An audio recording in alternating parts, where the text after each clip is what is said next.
My billionaire neighbor called my garden poor people's landscaping. He offered to buy it the next spring. The first time Adrian Vale insulted my garden, he was standing on the other side of my split-rail fence in shoes that probably cost more than my greenhouse. He had arrived with an architect, a landscape designer, two assistants, and the kind of silence that follows very rich men into a room before they have even spoken. Behind them, three excavators were chewing through the last of the old Hargrove orchard. The Hargrove house had stood empty for 6 years before Adrian bought its 11 acres and announced that he was building a private estate. By the end of that summer, the clapboard farmhouse was gone, the apple trees were piled into smoking heaps, and the hill had been shaved into terraces as smooth and raw as butchered bone. My property sat below it. One narrow acre, a small cedar-sided cottage, a detached garage I used as a seed room, and what most people would have called an unruly garden. There were no straight beds. Wild bergamot leaned into the path. Blue vervain rose taller than my shoulders beside the rain barrels. Strawberries crept between stepping stones. Beans climbed old branches tied into tripods. And milkweed appeared wherever the wind decided it belonged. In late summer, the whole place looked less designed than remembered. That was because my mother had started it 42 years earlier, long before people in our county used phrases like native habitat or regenerative landscaping. She had planted for hunger, drought, birds, medicine, and beauty in roughly that order. I had spent 12 years refining what she began, mapping the flow of stormwater, restoring the soil, collecting seed, and building a garden that could endure weeks of rain or a month without it. Adrian looked over the fence as if he were examining an unpleasant stain. His designer, a polished woman named Celeste, was explaining that my mature service berries blocked the clean sightline from his future western terrace. Adrian barely listened. He pointed to a row of sunflowers whose heavy heads were bowed over the fence and asked whether the county had rules about weeds. I told him sunflowers were not weeds. He smiled without warmth. You know what I mean. This poor people's landscaping. Buckets, scrap wood, plants growing into each other. It may have sentimental value, but it hurts the view. The phrase landed harder than I let him see. My watering cans had been my mother's. The trellises were built from apple limbs my father saved after an ice storm. The low wall around the herb bed was made from fieldstone I had lifted one piece at a time while recovering from surgery. None of it was expensive. All of it had a purpose. I rested my hands on the fence and told Adrian that the view from his unfinished house was not part of my deed. His architect stared at the ground. Celeste studied my garden more carefully. Adrian gave a short laugh, the kind meant to dismiss rather than enjoy, and said everything had a price. Then he walked uphill while an assistant took photographs of my boundary. I wish I could say I forgot his words the moment he left. I did not. Contempt has a way of echoing when it touches an old bruise. I had grown up in that cottage, wearing second-hand coats and learning which utility bill could be paid late. My mother cleaned rooms at the Hargrove Inn, and my father repaired municipal trucks until his lungs failed. Our garden was not a hobby. It had fed us through layoffs, illness, and the winter my father's disability claim disappeared into an administrative appeal. Calling it poor people's landscaping was not entirely wrong. It was simply wrong in the way Adrian meant it. He saw poverty as proof that something lacked value. My mother had seen scarcity as a reason nothing useful should be wasted. Adrian's estate rose fast. Trucks began before sunrise. Concrete walls appeared where the orchard had held water. A swimming pool the size of a small pond was poured near the crest of the hill. Imported hornbeams arrived in matching rows, each root ball wrapped in burlap and held upright by 3 men. His new lawn was unrolled in green strips over soil that had been scraped, compacted, and sprayed into obedience. I knew more about the land beneath his project than he did. That was not arrogance. It was my profession. My name is Mara Ellison, and I was a restoration ecologist, though in our county most people called me the plant woman. I assessed damaged sites for municipalities, farms, and small developers, then designed ways to slow water, rebuild soil, and bring native species back. I had a master's degree, professional certifications, and mud under my fingernails at nearly every client meeting. My company was only me and a seasonal assistant, but my reports had helped restore 2 miles of riverbank and convert an abandoned gravel lot into a public wetland. The Hargrove Hill had a buried history. A spring surfaced near its northern edge, crossed Adrian's parcel underground through an old stone channel, and fed a seasonal swale along my eastern boundary. The orchard roots had stabilized the slope. The uneven ground had slowed runoff. My mother, without engineering language, had understood the pattern. She planted willows near the wettest corner, kept the meadow deep-rooted, and never built over the dark strip where snow melted first. When Adrian's contractors removed the orchard and installed hundreds of feet of drain pipe, I asked the site superintendent where the water was being discharged. He told me the plans had been approved. I asked to see the erosion controls. He told me to call the office. The office told me to submit my question through the county portal. I submitted it, along with photographs, parcel maps, rainfall records, and a copy of a 1978 drainage survey my mother had saved in a metal recipe box. The county acknowledged my message and did nothing. 2 weeks later, Adrian sent me a bottle of wine and Celeste's business card. The note said she would be happy to recommend affordable improvements to help my property harmonize with the neighborhood's changing character. I returned the wine unopened. On the back of the note, I wrote that my garden had been harmonizing with the neighborhood since before his house had a foundation. That should have been the end of our personal dealings. Instead, it became a campaign conducted through polite envelopes. I received a notice about vegetation near the road, although my sightline met county code. Then came a complaint about my compost, even though it was enclosed and farther from the boundary than required. Someone reported that I was operating a commercial nursery without a permit. I was not. I sold consulting services and occasionally donated seed to schools. Each complaint was closed, but each required photographs, forms, and hours I could not bill to a client. I did not accuse Adrian because I had no proof. I simply created a folder on my computer labeled Neighbor and saved everything. In October, his property manager, Leonard Shaw, visited. Leonard wore a navy coat and an expression of practiced regret. He explained that Mr. Vale preferred to resolve minor friction before it became expensive. He offered to replace my fence, prune the service berries, screen my compost area, and install a more coherent planting plan at no cost to me. I asked what Mr. Vale wanted in return. Leonard said only cooperation. Then, almost casually, he mentioned a narrow access easement along my eastern side. Adrian's contractors wanted temporary passage to finish stonework below the new pool terrace. The route would cross my swale, pass within 6 feet of my greenhouse, and compact the oldest section of my mother's garden. I declined. Leonard's regret disappeared. He told me refusing access might delay a project that employed dozens of local people. I told him employing people did not give those people the right to drive machinery across my land. He said Mr. Vale was accustomed to reasonable neighbors. I said I was accustomed to written plans, environmental safeguards, and proof of insurance. He left with the unsigned easement in his leather portfolio. The next morning, I found 3 survey stakes inside my fence. I photographed them where they stood, recorded the coordinates, and called the non-emergency police number. The officer who came knew my father and looked embarrassed on everyone's behalf. He walked uphill, spoke to the foreman, and returned with an apology about a surveying error. I kept the incident number. Winter began gently. Adrian's stone facade was completed in November, pale limestone framed by black steel and walls of glass.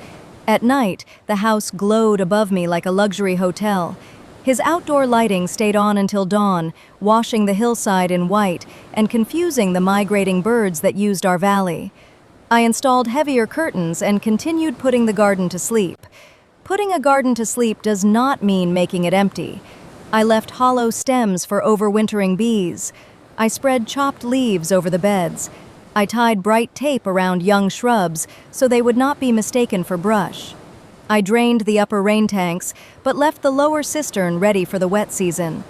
Most importantly, I cleared the stone runnels that led stormwater through the meadow and into the Willow Basin. My mother had taught me to prepare for weather while the sky was still blue.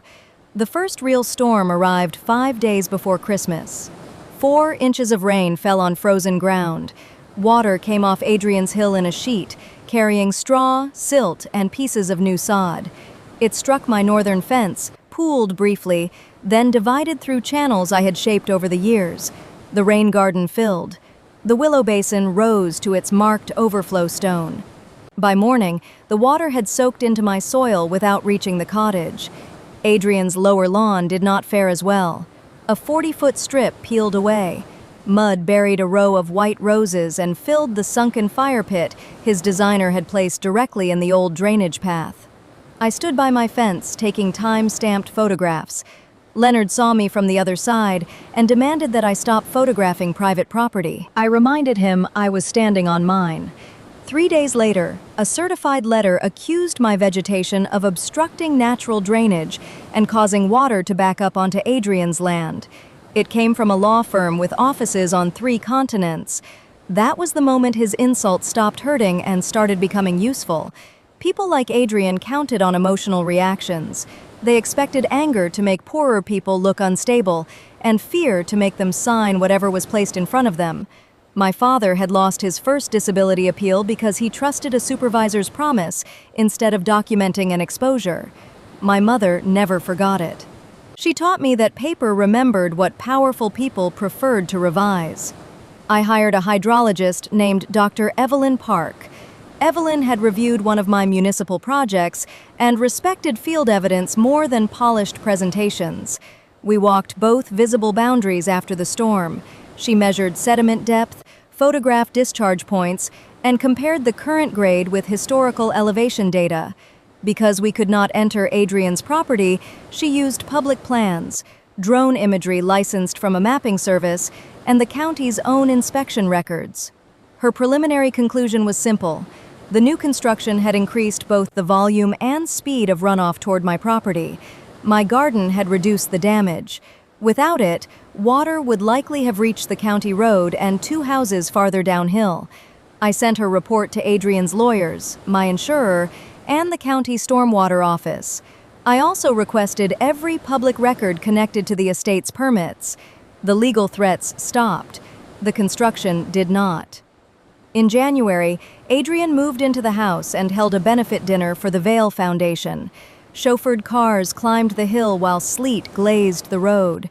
The next morning, social media filled with photographs of candlelit tables, sculpted trees, and an indoor wall covered in living moss. One caption described the estate as a model of sustainable luxury.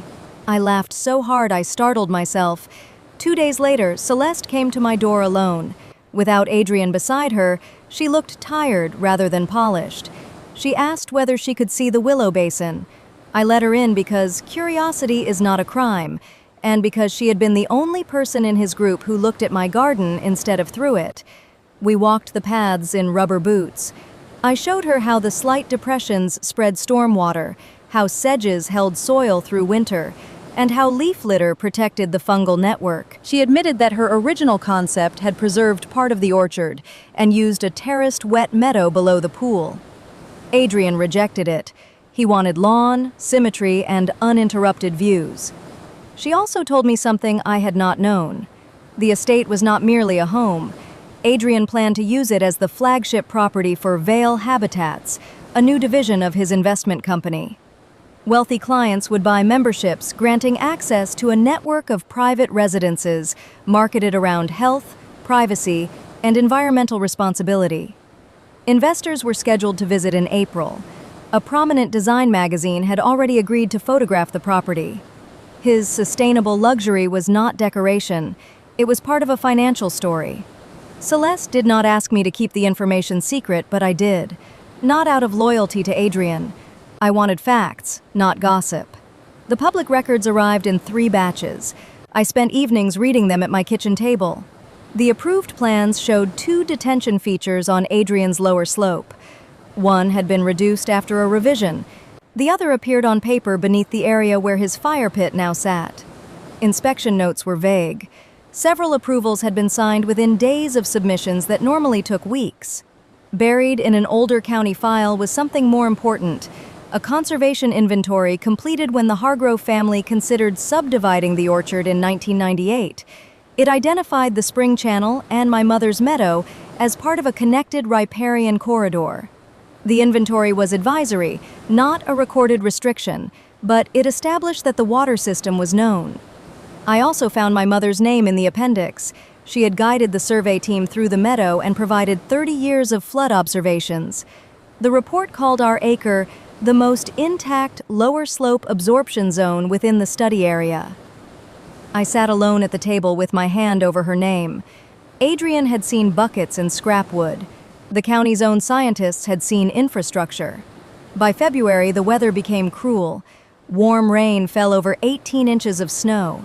Creeks rose, roads closed, and the valley siren sounded shortly after midnight. I woke to the deep, rushing noise of water moving where it should not. My headlamp caught a brown current pouring through a gap beneath Adrian's new retaining wall. It hit my fence hard enough to bend 2 rails and carried decorative gravel into the meadow.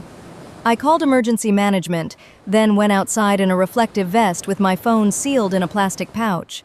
For 6 hours, my garden worked. Water filled the upper swale, spilled across the stone sill, spread into the berry beds, and moved toward the willow basin. Deep roots held. Mulch lifted and shifted but did not wash away. The old service berries stood in current up to their lower branches. I opened a bypass gate near the road, a simple board and hinge structure my father had built, and redirected overflow into the widest part of the meadow. Up the hill, alarms sounded. One of Adrian's glass pavilion doors shattered under mud and water. The unfinished guest wing flooded. A generator failed. Emergency crews arrived, but the private drive had partially collapsed, forcing them to approach through the neighboring farm. Just before dawn, Leonard appeared at my fence in soaked trousers. He asked whether crews could cross my property to reach the lower retaining wall.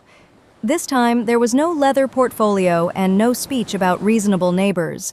I said yes, but only after the incident commander documented the request, marked a route that avoided my planted beds, and confirmed responsibility for damage. Within 20 minutes, firefighters, engineers, and utility workers were moving through my side gate. I made coffee in industrial quantities. I handed out dry gloves. I showed them the old stone channel and the location where the spring usually surfaced. Adrian came down after sunrise wearing a borrowed emergency jacket over clothes streaked with mud. For the first time since I met him, he looked like a man subject to the same weather as everyone else. He watched water moving through my garden in broad, controlled sheets. Beyond the fence, his perfect lawn had become a brown lake. He did not apologize. He asked how I had known where the water would go. I told him I had listened to the land before building on it. The county declared the slope unsafe. Adrian and his staff moved to a hotel while engineers inspected the retaining walls. News crews filmed from the road. Their cameras captured the damaged estate above and my standing cottage below. A local reporter asked why my property had survived. I explained rain gardens, deep-rooted native plants, permeable soil, and historical drainage. I did not mention Adrian's insult. I did not need to. The contrast was visible. Within a week, the report was shared by regional environmental groups. A state university professor asked permission to bring students. My email filled with requests from homeowners who had never considered that a garden could be more than decoration. The county, embarrassed by its permit history, issued a stop work order and commissioned an independent review. Adrian's lawyers sent a new letter. This one did not accuse me of anything. It requested confidentiality concerning any observations of the estate and offered reimbursement for storm-related damage. I replied with photographs of the bent fence, a repair estimate, and Evelyn's invoice. I declined confidentiality. The independent engineer's survey required access to my land, which I granted. It confirmed that Adrian's grading and drainage modifications had overloaded the lower slope. The retaining wall had been built according to one plan, while the connected drainage followed another revision. The mismatch created a concentrated discharge near the old spring channel. No single person admitted responsibility. The contractor blamed the civil engineer. The engineer blamed field changes. Adrian's company blamed the county inspector. The county cited the contractor.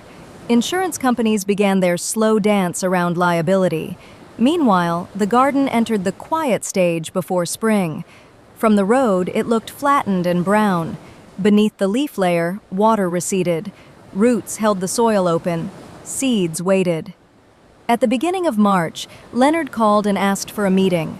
I told him to send the purpose in writing. An hour later, I received a formal expression of interest from an entity called VHI Residential Holdings. It offered $750,000 for my property, contingent on a quick closing and a confidentiality agreement. My cottage had been assessed at $280,000. I read the offer 3 times. Then I called Evelyn. She was not surprised. The county's preliminary remediation map had been posted that morning.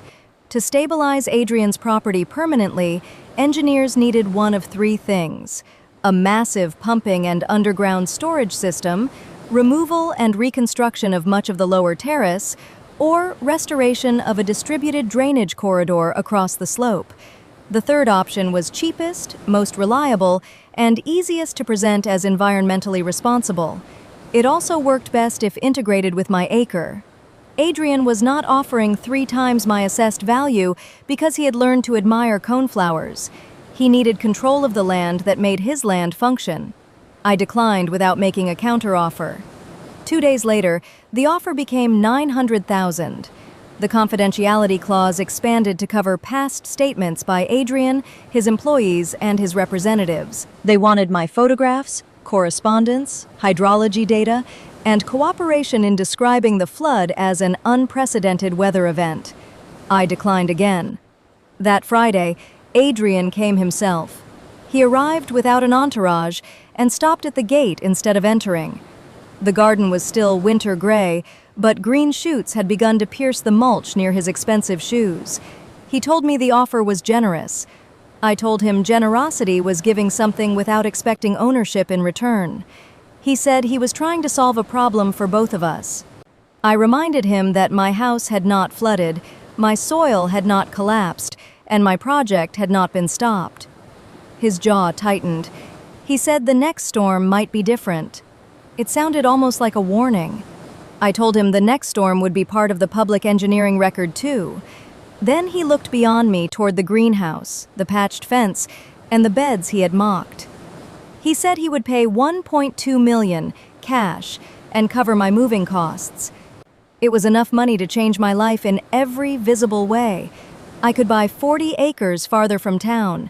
I could hire employees, replace my old truck, pay off the medical debt that still lingered from my surgery, and never again calculate whether a client payment would arrive before the mortgage cleared.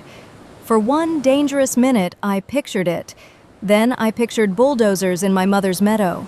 I pictured Vale Habitats advertising a curated wetland where her garden had been. I pictured Adrian telling investors he had rescued an underused parcel and created resilience through visionary design. I asked whether he remembered what he had called the garden. He claimed he did not. I repeated his exact words. He said comments made during construction should not interfere with a rational transaction. I told him his comment was not the reason I refused. It was the reason I understood what he planned to do after I accepted. He left his card on the gatepost. I put it in the neighbor folder. Money creates pressure even when you say no to it. My brother Daniel thought I was being foolish. He lived 3 states away and loved me, but he remembered our childhood differently. To him, the cottage was a symbol of everything our parents had struggled to escape. He said Mom would have wanted me secure. When I told him security was not only a bank balance, he asked whether Roots could pay for retirement. Some friends were gentler but agreed with him. $1.2 million for a small house and a messy acre sounded miraculous. They imagined the money without imagining what Adrian knew it was worth. I began to doubt myself at 3 a.m. Pride can disguise itself as principle. Grief can pretend to be stewardship. I forced myself to test my decision as I would test a restoration plan. First, I calculated the land's functional value. Evelyn modeled the cost of alternatives on Adrian's side. Rebuilding without access to my parcel could exceed $8 million, not including delays. A nature-based system connected to my swale would cost less than half that and improve permitting prospects. Second, I investigated the Vale Habitat's launch. Public securities filings showed that Adrian's investment group was raising a fund around climate-resilient luxury properties. The flagship estate appeared in confidential marketing excerpts quoted by a trade publication. The April investor visit mattered. So did the magazine photographs. A visibly failed drainage system beneath the phrase "climate resilient" was more than embarrassing. It threatened the credibility of the product. Third, I asked what would protect the garden if I became sick, died, or simply grew tired. Sentiment was not a plan.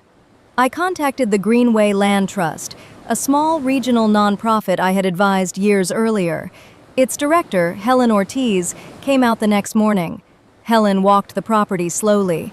She noticed the first spicebush flowers, the wrens sheltering in dead stems, the floodline below my porch, and the intact soil where the current had passed.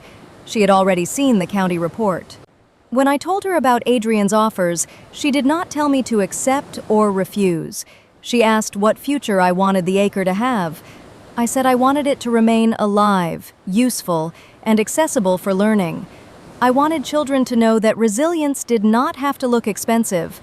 I wanted my mother's work protected from someone who would rename it after himself. We began drafting a conservation easement. An easement would allow me to keep owning and living on the land while permanently restricting destructive development. It could permit education, seed production, research, and ecological maintenance. It would also survive a sale. Once recorded, Adrian could buy my property, but he could not erase the garden or build his desired structures on it. Helen warned me that easements were not magic. We needed a baseline report, appraisal, legal review, and board approval.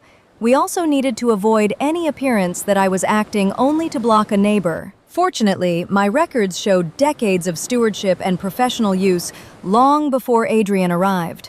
I signed the preliminary documents and authorized the ecological inventory. Spring came early. The garden changed almost overnight. Bloodroot opened white beneath the serviceberries. Sedges lifted fresh green through the flattened meadow. Thousands of tiny seedlings emerged in the silt left by the flood. The willow basin, which had looked drowned in February, filled with frog calls. Adrian's property remained wrapped in orange safety fencing. Much of his lawn had been removed. The white roses were gone. Contractors drilled test holes while tarps covered the failed section of wall. One morning, I found Celeste kneeling outside my fence, photographing a cluster of trout lilies. She apologized and showed me the magazine's revised photography brief on her phone. The editors wanted a story about the estate's response to extreme weather. Adrian's team planned to frame the flood as an opportunity that had inspired a more ecological second phase. In the proposed narrative, my garden was described as an adjacent vernacular landscape that would be incorporated into a unified resilience plan. I had not agreed to incorporation, unification, photographs, or a plan. Celeste looked ashamed. She said she had argued that consent was necessary. Adrian believed the purchase was inevitable. That sentence settled the last of my uncertainty.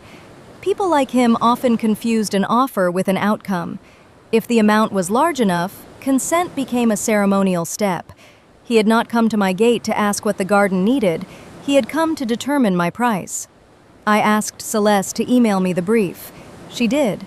The next week, Vale Habitats published a preview on its website. It showed an aerial rendering of Adrian's estate surrounded by a sweep of green. My cottage had disappeared. My meadow had been transformed into a stylized wetland with boardwalks connecting to his spa pavilion. The caption promised a privately managed ecological sanctuary designed by Vale's world-class team. I saved the page, printed it, and sent a notice through an attorney. The rendering used my property without permission and implied ownership Vale did not possess. We demanded removal and correction. The page vanished within hours, but screenshots had already circulated. A local planning commissioner, Priya Nand, called me. She had been receiving constituent questions about whether the county had approved expansion of Adrian's project onto my parcel. When I told her no, she asked whether I would speak at the public hearing on the remediation plan. I agreed. Adrian's third offer arrived before the hearing. It was $2 million, plus a lifetime right for me to remain in the cottage under terms to be negotiated. The letter praised my stewardship and proposed naming the restored meadow the Ruth Ellison Garden after my mother. That detail made me angrier than the original insult. He had learned my mother's name from the public report. He was trying to buy not only the land, but the moral authority attached to her work. He would keep her name on a sign while removing every choice she had made. I declined, and included notice that the conservation easement application was pending. Leonard called within 10 minutes. His politeness had finally worn through. He said an easement created after a neighbor proposed a necessary safety project could be viewed as obstruction. I told him the safety project was necessary because Adrian's construction had altered the drainage, and my land was not a blank surface awaiting his solution. He said I should consider the cost of prolonged litigation. I said I had. Then I sent the recording of the call to my attorney. Our state allowed a participant to record a conversation. That fact was printed at the top of every page in my neighbor folder after the first legal letter. The hearing took place on a rainy Thursday evening in the county administration building. The room overflowed. Some people came because they cared about drainage. Others came because a billionaire's damaged mansion was the most interesting local event in years. Adrian sat in the front row with 4 attorneys, Leonard, 2 engineers, and a public relations consultant. I sat with Evelyn and Helen.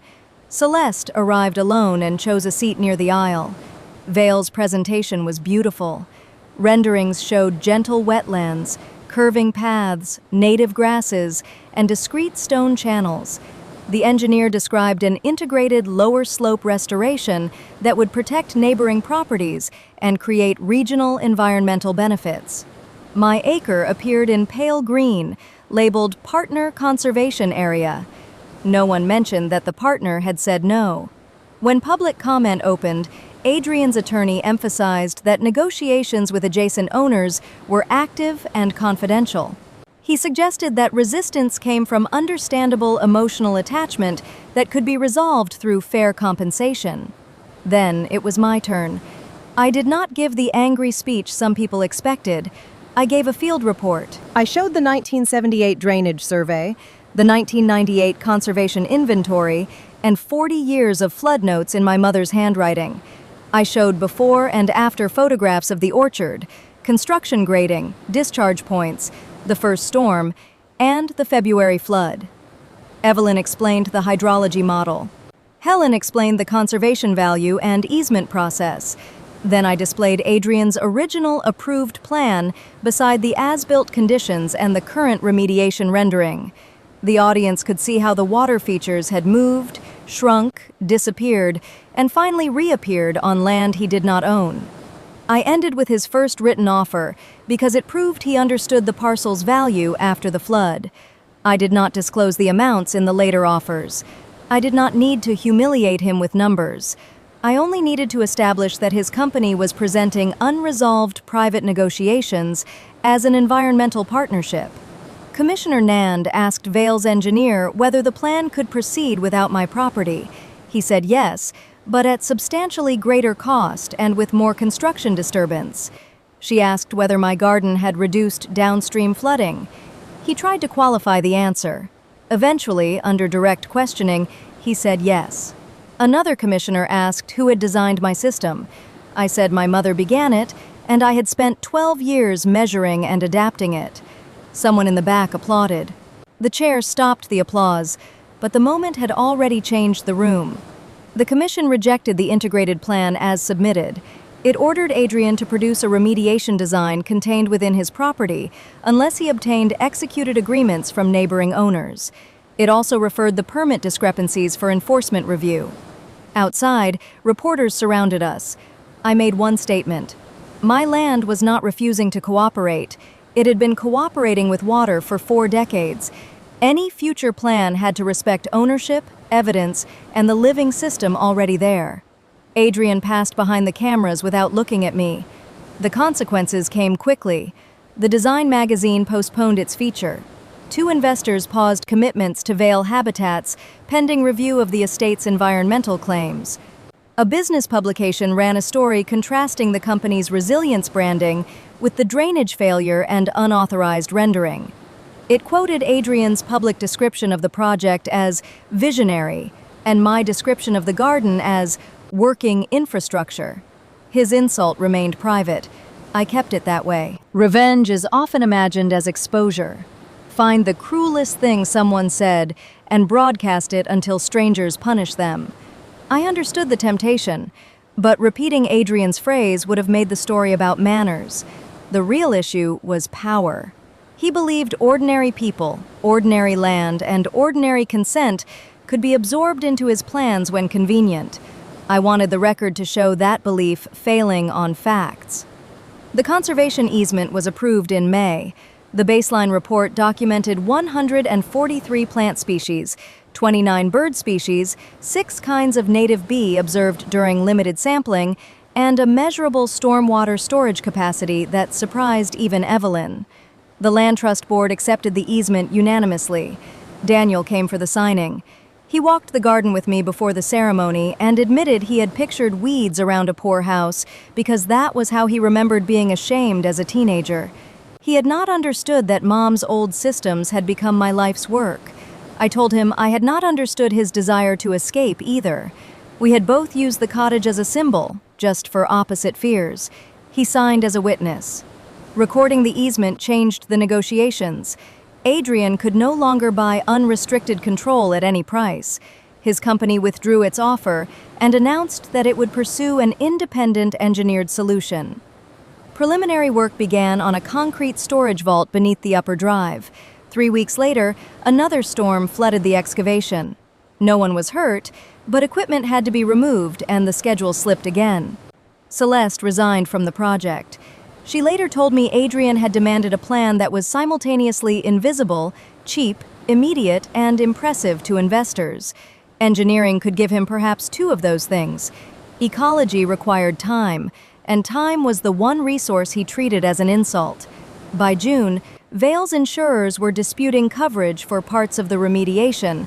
The county had issued fines, and the flagship launch had been delayed indefinitely. Adrian could afford all of it. That mattered. I never pretended a few $1,000,000 would ruin a billionaire. People like him are often protected from the kind of final destruction revenge stories promise. But money was not his only currency. He valued control, speed, and the appearance of being right. The garden had taken all 3 from him. He came to my gate again on the first morning the purple coneflowers opened. This time he asked to enter. I let him, after he wiped his shoes on the mat by the gate. We walked without Leonard or attorneys. He saw the flood marks on the service berries and new growth rising below them. He saw school children's labels beside seedlings I was growing for a library courtyard. He saw the old rain barrels, repaired fence, stone channels, and hundreds of plants doing work his renderings had promised. He asked what I wanted. I said I wanted him to stop treating the question as a prelude to a sale. We stood beside the willow basin. Dragonflies moved over the water. His house was visible through the leaves, enormous and strangely fragile. Adrian said the independent solution would take 18 months and might require closing part of the estate. I said that sounded inconvenient. He almost smiled. Then he asked whether the land trust restrictions allowed a cooperative drainage agreement. I told him they did, if the agreement improved the protected values and preserved my ownership. I had known that when we drafted it. For the first time, we were discussing partnership after the possibility of purchase had been removed. I gave him my terms. Vale would fund removal of the failed lower retaining section and restore part of the historic slope on its own parcel. Water would be distributed through multiple shallow channels, designed by an independent team selected jointly with the county. My garden could accept controlled overflow only within measured limits, with monitoring and maintenance paid through a permanent fund. Construction access would use a defined route and require full restoration afterward. Those were the engineering terms. The human terms were more expensive. Vale Habitats would publish a correction stating that its earlier rendering included property it did not own and a partnership it had not secured. It would make no marketing use of my land, my mother's name, my data, or the garden without written permission. Adrian would fund a 10-year community resilience program administered by the Land Trust, not by his foundation. The program would provide native plants, rain garden grants, and technical help to lower-income households in flood-prone areas.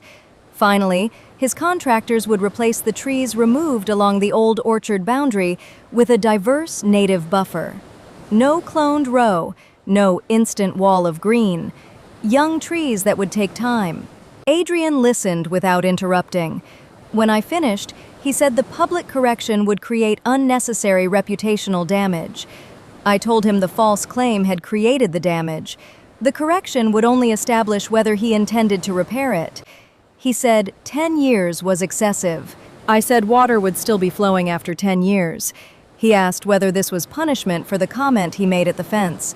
I told him no. Punishment would be making him live with the consequences alone. I was offering a way for his money to repair more than his own view. He left without agreeing. For 11 days I heard nothing. Work continued on the expensive vault. Then Vale's lead investor formally withdrew, citing unresolved regulatory and reputational risk. The next morning, Adrian's attorney requested contract language. Negotiations lasted 7 weeks. Every sentence became a contest. Vale wanted the community fund named after its company. I refused. They wanted exclusive media access. I refused. They wanted my participation in the Future magazine feature. I refused. They wanted discretion to increase discharge during exceptional storms. Evelyn replaced discretion with numbers, gauges, and automatic shutoffs. I compromised where compromise served the land. The access route widened by 2 feet so emergency vehicles could pass. Monitoring reports would be published annually rather than quarterly after the first 2 years. The native buffer would include a limited sightline from Adrian's terrace, because privacy and beauty were not crimes when they did not demand someone else's erasure. The final agreement was signed in August. Adrian did not attend the public announcement. His company issued the correction and described the new program without claiming credit for inventing the garden. The Land Trust received the first $5 million for grants, staffing, and long-term monitoring. The number drew headlines, but the structure mattered more. The fund was irrevocable, independently governed, and prohibited from promoting Vale products. Some people said I had forced a billionaire to donate $5 million. That was not exactly true. I had shown him the price of proceeding without consent, and he chose the less expensive path. His motives did not need to be noble for the rain gardens to work. Construction began carefully. Before any machinery crossed my boundary, crews installed protective fencing, mapped root zones, and attended a briefing led by Evelyn. Leonard signed the daily access log. The first time he did, I remembered the survey stakes that had appeared inside my fence and allowed myself a private smile. Celeste returned as an independent consultant, chosen jointly by the Land Trust and county. Her new plan preserved remnants of the stone channel, restored contours where the orchard had stood, and used clusters of oak, serviceberry, willow, and persimmon instead of imported uniformity. She asked me to supply seed from local genotypes. I charged my standard professional rate. Adrian paid every invoice on time. By the following spring, the work was not finished, but the hill had changed. It no longer looked shaved into submission. Shallow terraces followed the contours. Young trees stood in irregular groups. Water moved slowly after rain. My garden received overflow through a stone inlet that looked as if it had always belonged there. The community program funded its first 42 projects: rain gardens beside duplexes, shade trees at a mobile home park, cisterns for a neighborhood food garden, and erosion repair behind a row of houses near the creek. Kang, my former seasonal assistant, became the program's first field coordinator. I expanded my seed operation into the garage and hired 2 women from the community college horticulture program. The design magazine eventually returned. Its editor contacted me directly and asked whether I would participate in a broader story about the watershed. I agreed under conditions.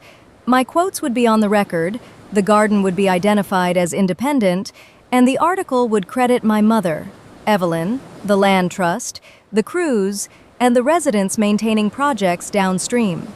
The photographer arrived on a clear morning after rain. She spent 10 minutes at Adrian's terrace and 4 hours in my acre. Perfect surfaces reflect light, but living systems hold stories. She photographed a bumblebee sleeping beneath a coneflower, flood sediment caught in switchgrass roots, Daniel repairing one of Dad's old trellises, and my mother's handwritten rainfall notebook open beside a modern sensor report. Adrian was present for part of the visit. He spoke carefully. He described the first design as an error of excessive control, and the new agreement as a lesson in listening to established systems. I could tell a public relations person had helped him. I could also tell he understood the words now, at least intellectually. Near the end, the editor asked us to stand together by the original fence. Adrian looked uncomfortable. I declined the staged photograph. Partnership did not require pretending we had become friends. After the crew left, he remained by the gate. The sunflowers had returned, their heads turned toward his property in the afternoon light. He said the garden looked different than it had the first year. I said he was looking differently. He acknowledged the distinction. Then, with an awkwardness I had never seen in him, he apologized. Not for the flood, because attorneys still controlled that language, and not for the offers, which he continued to call reasonable. He apologized for calling the garden poor people's landscaping. I told him it was poor people's landscaping. My family had been poor, and the garden reflected what people learn when waste is dangerous, food is precious, and help may not arrive. The mistake was believing those lessons had no value because they came from people without money. He looked toward the hill, where crews were planting young trees bought from my nursery. He said he understood. I did not tell him I forgave him. Forgiveness was not a receipt I owed in exchange for an apology. I thanked him for saying it and went back to work. The magazine story came out under the title, "The Acre That Held the Hill." A full-page photograph showed my garden in spring, dense and bright, with Adrian's limestone house softened behind serviceberry blossoms. The article did not cast either of us as hero or villain. It described money, failure, knowledge, ownership, and the practical work of repair. Vale Habitats survived, though it changed.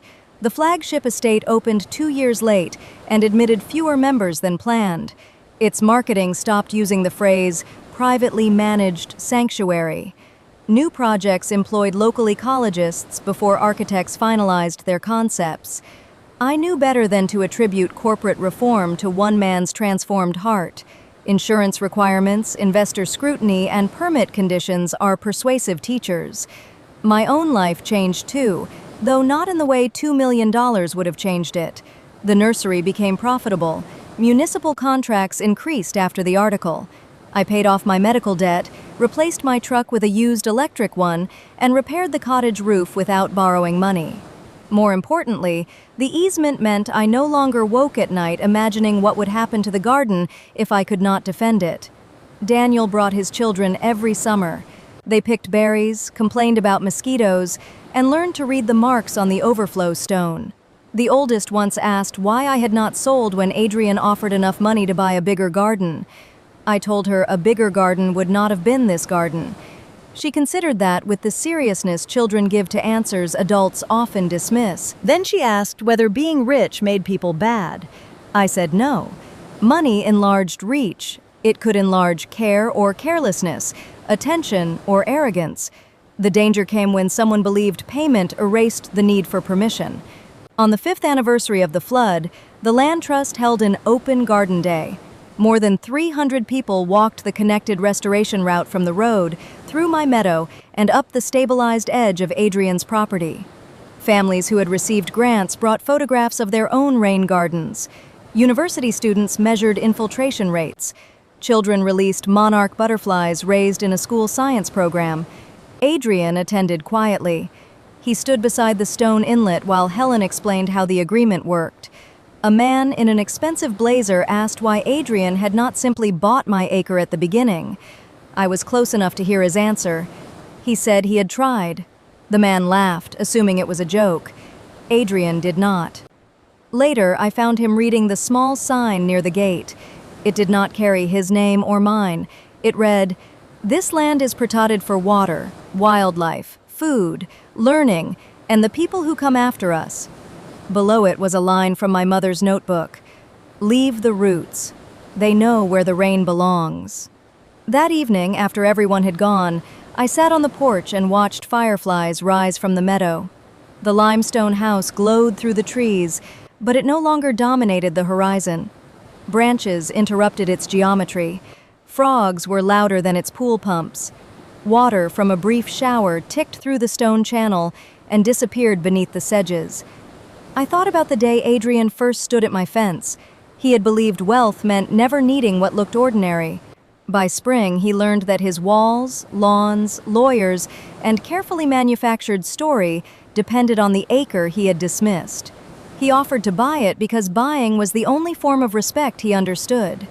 I never sold him the garden. I made him help protect everything he had called worthless.